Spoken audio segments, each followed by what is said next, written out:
In 2010, a situation happened involving Suge Knight, and this was in the lawsuit as well. She said on one occasion when Diddy and Cassie were at home drugs, one of the security barged in and announced that Suge Knight was spotted at Mel's drive-in diner in LA.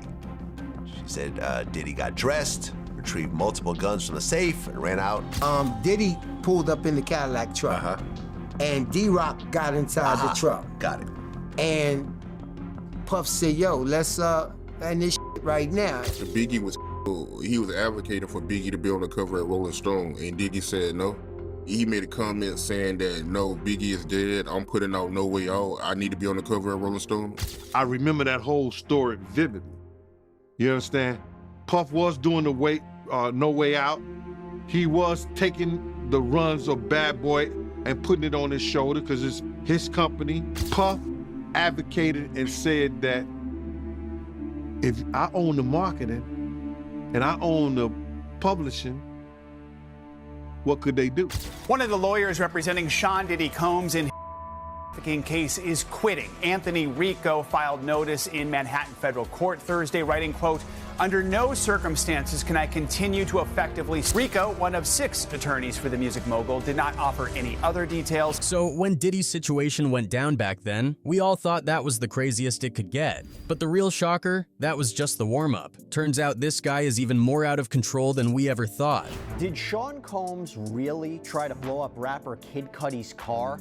It's a stunning allegation that we first saw in Cassandra Ventura's lawsuit, but is now echoed by prosecutors in their criminal case against the entertainment mogul. When Cassie Ventura hit him with that lawsuit in 2023, nobody was ready for the chaos that would follow. From that moment on, everything just started unraveling. Lawsuits flying left and right, insane accusations of SA and forced encounters involving both men and women, and the internet absolutely losing its mind for months. Wow. Going back to Cassandra Ventura's lawsuit, and remember, Combs' ex-girlfriend, who initially sued him for battery back in November 2023, started this whole ball rolling. Basically, there was an agreement between him and others to operate a criminal enterprise that engaged in a pattern of illegal activity, and that for years, Combs threatened and women of an individual by using force, fraud, or coercion. But the craziest part, that was just scratching the surface. Things got even wilder. Rumors started swirling about Diddy being connected to some seriously dark stuff, from alleged nightclub deaths to straight-up allegations to some unimaginable violent outbursts. Savage! I'm a savage! Oh! I'm a savage! Whatever I want, I'm going to get! Whatever I want, I have to get! And get this, one of his own lawyers might have even backed out, supposedly because of some of his violent meltdowns. Anthony may have had problems with Diddy. Because see, the thing is, Diddy is notorious for being unreasonable. Because I can sit here and give you a million stories about times Diddy went off the handle or did something crazy, but you'll find that they all have 2 things in common. One, the shock of the things he's saying, like he be talking to people any type. But honestly, that's barely even the start. There's a whole lot more to dig into, so let's break it all down. If you really want to understand Diddy, you have to go way back to the stuff that might have shaped him into who he became. It all started in 1972, when his father, Melvin Combs, was murdered. Melvin, a retired vet from Harlem, got caught up in the drug game and was tied to infamous kingpin Frank Lucas. One night, someone stepped out of the shadows and shot him. No one was ever caught, but word on the street was that Melvin had turned informant, and that's what got him. My father was a hustler, you know. He was a drug dealer, he was a hustler. And so I learned early in life that there was only 2 ways out of that, dead and in jail. My father's name was Melvin Combs, Melvin's son, Sean Combs. Diddy was only 3 when it happened, and his mom, Janice, did everything she could to keep him from going down the same path. She never told him the truth, instead saying his dad died in a car accident, a lie that lasted nearly 20 years. She worked 3 jobs to make ends meet and eventually moved the family to Mount Vernon, but money was tight, so she sent the kids to live with her sister in the South Bronx, one of the roughest places in the country at the time. That's where young Sean Combs got his edge. The Bronx in the late 70s was chaos. Even the president had to come come see the mess. But Janice kept him focused. She raised him Catholic, got him into a private school, and made sure he stayed on track. However, that school, Mount St. Michael Academy, had its own dark history. Just a year after Diddy graduated, its principal and chaplain were caught up in a abuse scandal. Sean went to Catholic Mount St. Michael Academy in the Bronx. Sean was also an altar boy, so he'd help out in the ceremony, whatever was needed. In the 80s, there was unspeakable things going on at Mount St. Academy School. Mainly watching the principal, who was called Brother Brady, the chaplain, named Reverend Lynch, who was there for 12 years, so the whole time Sean was there. Sean left in 1987.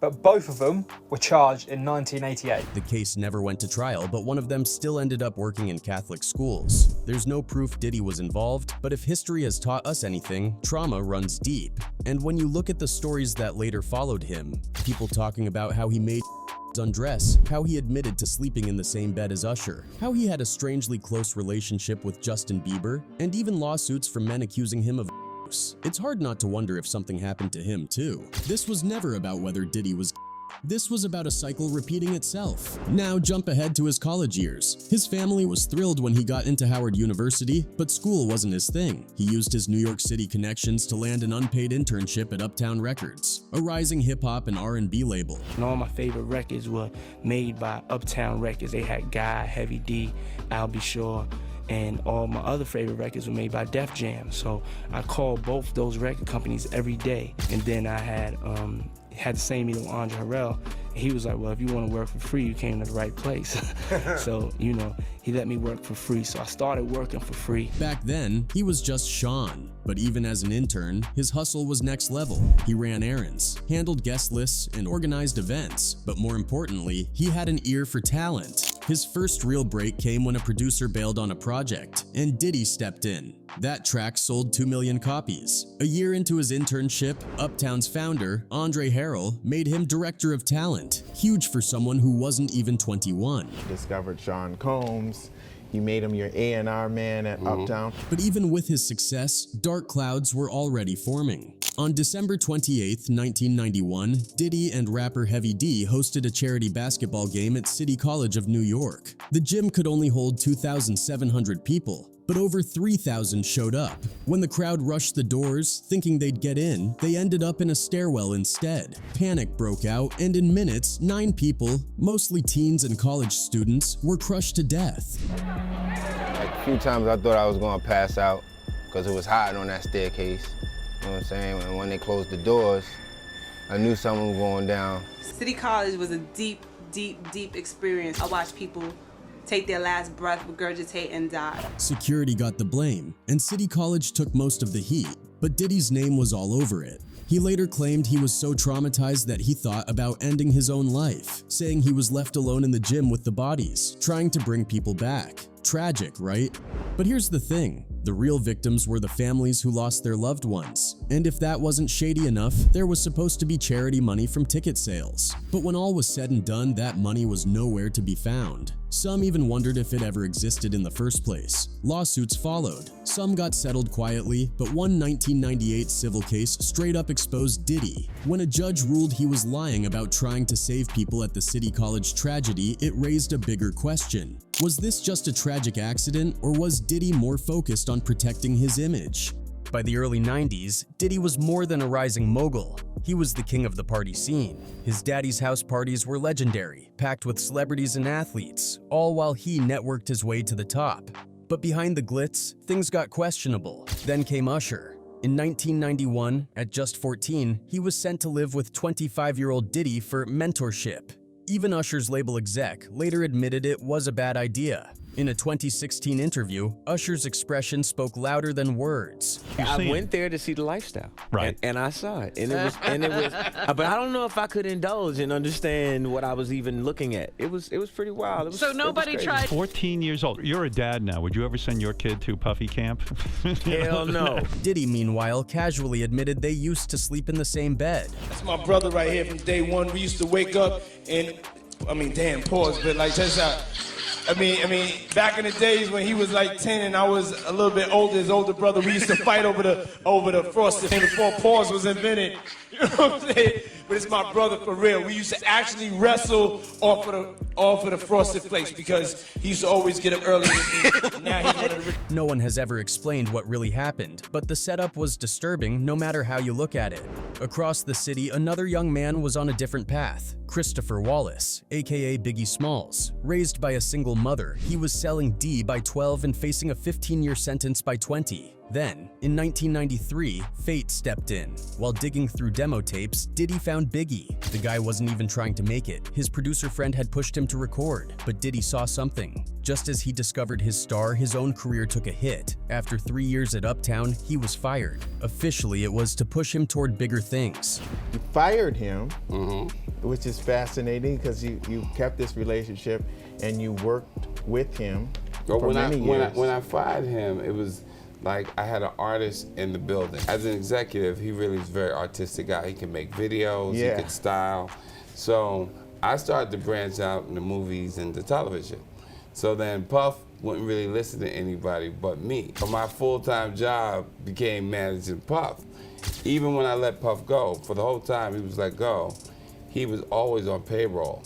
I never stopped paying him until he found his next spot. But I didn't do it to hurt him, but I knew it was time for him to grow. And the only way he could grow was if he was going to have the same kind of corporate conversations that I was subjected to. Unofficially, Uptown didn't believe in Biggie's darker sound, so Diddy made his move. He walked away and took Biggie with him. And while that sounds like a power move, the truth about Diddy's time at Uptown was messier. Years later, a former assistant, Pam Lewis Rudden, described how he treated people, calling employees names, humiliating them in front of artists, and running the office like his personal kingdom. She left because of it. And that was just the start of a pattern. Diddy was ruthless, power-hungry, and only looked out for himself. Still, he had a gift. He knew music, he knew how to build stars, and most importantly, he knew how to keep himself at the center of everything. Even at Uptown, he made sure he got credit and royalties for every artist's success, whether by inserting himself into their songs, tweaking production, or just slapping his name on their work. He wasn't just a manager, he was a businessman, making sure that no matter who blew up, he got paid.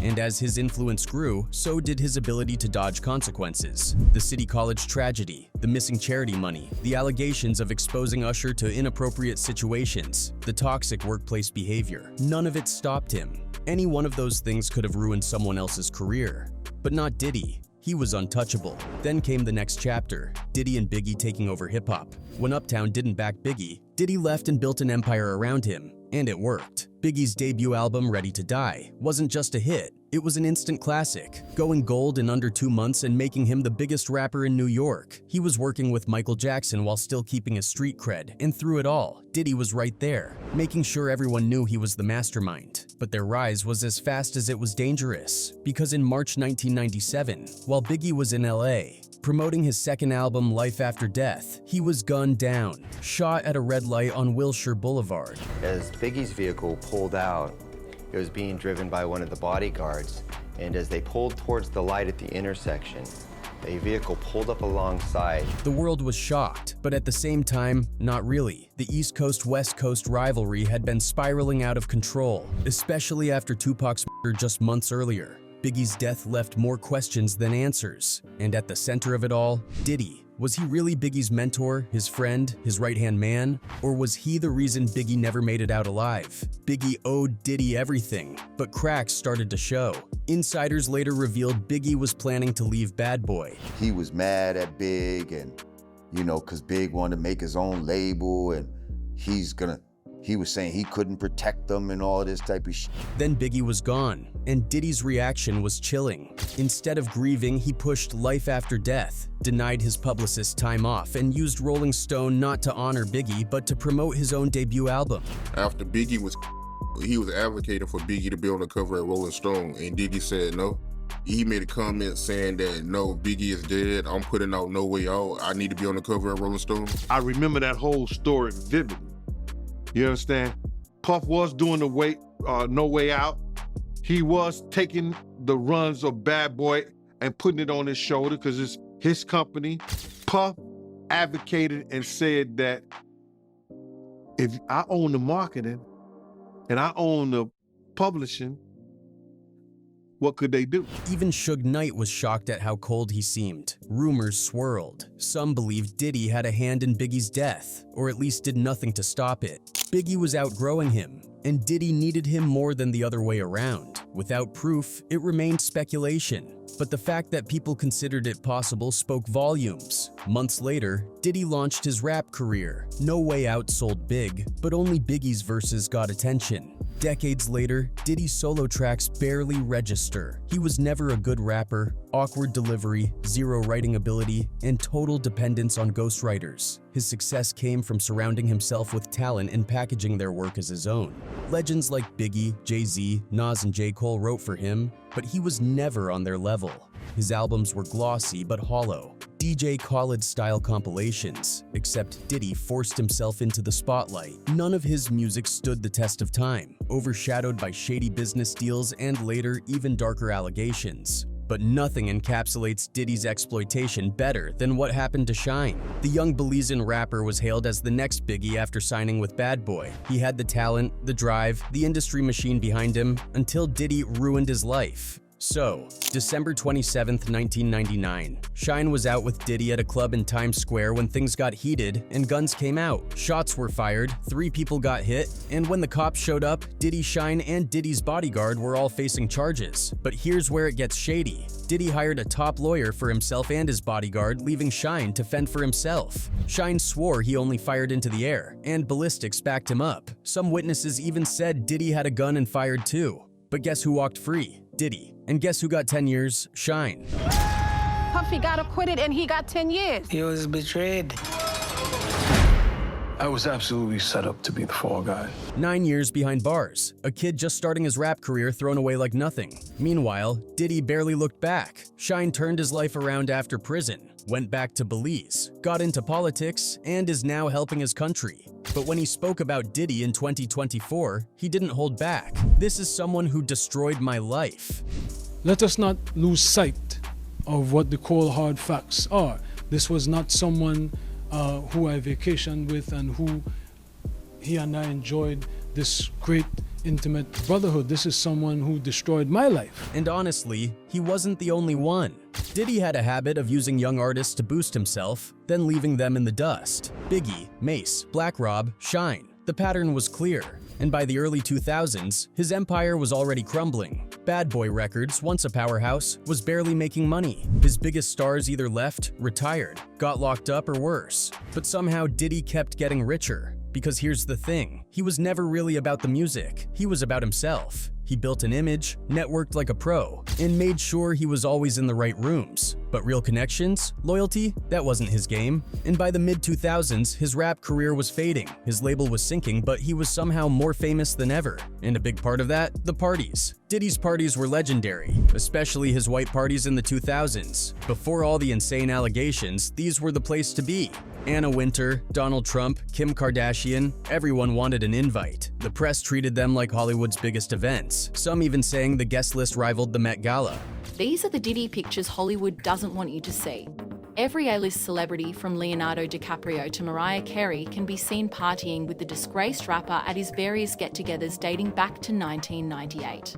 Russell Brand, Chris Brown, Lil' Kim, Nicole Richie and Tommy Lee are just a few of the other big-name guests. Forbes ranked them among the hottest parties in the world. And they weren't just fancy, they were insane. Monogrammed dance floors, fire dancers, acrobats, mermaids in the pool, lobster and steak everywhere, even weed brownies served on silver platters. These parties cost him over $1 million a night. But it wasn't just about fun, it was a power move. If you weren't invited, you weren't relevant. And if you didn't dress right, you weren't getting in. People planned outfits for days just to avoid being turned away at the door. But beneath the glitz, the whispers never stopped. People said these parties weren't just about partying, they were about something much darker. By the early 2010s, Diddy wasn't just a rapper, he was a full-blown mogul. His clothing line, Sean John, pulled in hundreds of millions. His vodka deal with Ciroc was reportedly making him $60 million a year. And in 2022, he officially became a billionaire, the third rapper in history to hit that mark. But by then, nobody saw him as aspirational anymore. The lawsuits, the accusations, the weird behavior, it all piled up.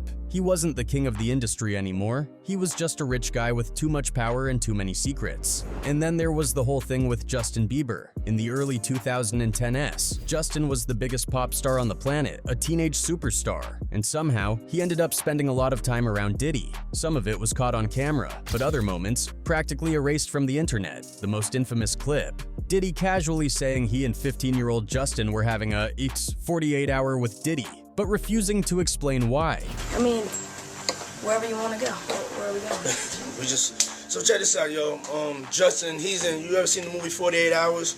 Right now, he's having 48 hours with Diddy, him and his boy. Then there were videos of Diddy pressuring Justin to hang out more, handing him drinks when he could barely stand, and that now deleted Jimmy Kimmel interview where he joked about giving Justin a Lamborghini. When Justin said, "Oh, I haven't gotten the Lambo yet," Diddy laughed and said something weird. Justin knows better than to talk about what he does with Big Brother Puff on national TV. You know, Diddy bought his son a Bentley. Maybe, you know, he could buy you one also while you're He out. got me a Lamborghini. Oh, well, that's nice. I haven't gotten it yet, though. He had access to the house, and he knows better than to be talking about the things that he does with Big Brother Puff on national television. To this day, Justin has never said a word about what really happened, but the rumors never stopped. By 2016, Diddy claimed he was retiring from music to focus on other things. Not that he'd actually put out anything meaningful in years. But by then, people weren't buying his smooth-talking act anymore. He was still chasing fame, still everywhere, but the whispers were getting louder. And then, everything collapsed. In November 2023, his ex, Cassie Ventura, hit him with a brutal 35-page lawsuit. The details were horrifying, proof of all the abuse and control people had suspected for years. Sean Combs accused of rape and physical abuse by his ex Cassie. In court docs obtained by ET Thursday, the R&B singer accuses the media mogul of creating a pattern of control and Whatever was left of his reputation shattered overnight. 3 months later, Homeland Security raided his home, seizing nearly 100 electronic devices. A few months after that, he was arrested. The charges? Non-consensual S practices, ST exploitation. And that was just the beginning. According to federal investigators, Diddy had been running a full-blown criminal empire since at least 2008. And it wasn't just him. His entire circle, from assistants to business execs, had allegedly been covering for him. The accusations were horrifying. Forced kidnapping, bribery, even arson. Homeland Security described how he assaulted women, how his staff helped him trap victims, and how he went to extreme lengths to keep it all hidden. All those rumors, the creepy videos, the shady stories, that was just the surface. For decades, Diddy built his empire by exploiting people, financially, artistically, sexually. He screwed over artists, employees, and business partners alike. And this wasn't just bad business. He destroyed people. Bad Boy Records was littered with artists who ended up broke, in jail, or dead. Some, like Mace, left the industry entirely just to get away from him. And let's be real, this wasn't about a tragic upbringing or circumstances. Diddy chose this. He spent decades manipulating, using, and hurting people while keeping up a carefully crafted public image that let him get away with it. And the worst part? Even without the criminal charges, his legacy was already empty. He wasn't Kanye or Jay-Z. His music didn't shape a generation. His fashion brand? Forgotten. His businesses? Built on other people's talent. Even at his peak, nobody really liked his music. Nobody wanted to dress like him. People tolerated him because of his connections. And now that the mask is off, there's nothing left. For 30 years, Diddy played the game like a pro, building an empire, making billions, and convincing everyone he was untouchable. But now, the illusion is falling apart. With around 45 lawsuits piling up and a trial set for May, the world is watching as everything crumbles. Breaking news now. Prosecutors have detailed new allegations against Sean Diddy Combs. And among these new charges, prosecutors say Combs led a criminal organization that they call the Combs Enterprise. And to make things worse, even one of his own lawyers just walked away without explanation. One of the lawyers representing Sean Diddy Combs in his case is quitting. Anthony Rico filed notice in Manhattan federal court Thursday, writing, quote, "Under no circumstances can I continue to effectively..." People are already speculating that it has to do with Diddy's messy way of handling problems. And honestly, at this point, nothing would be surprising.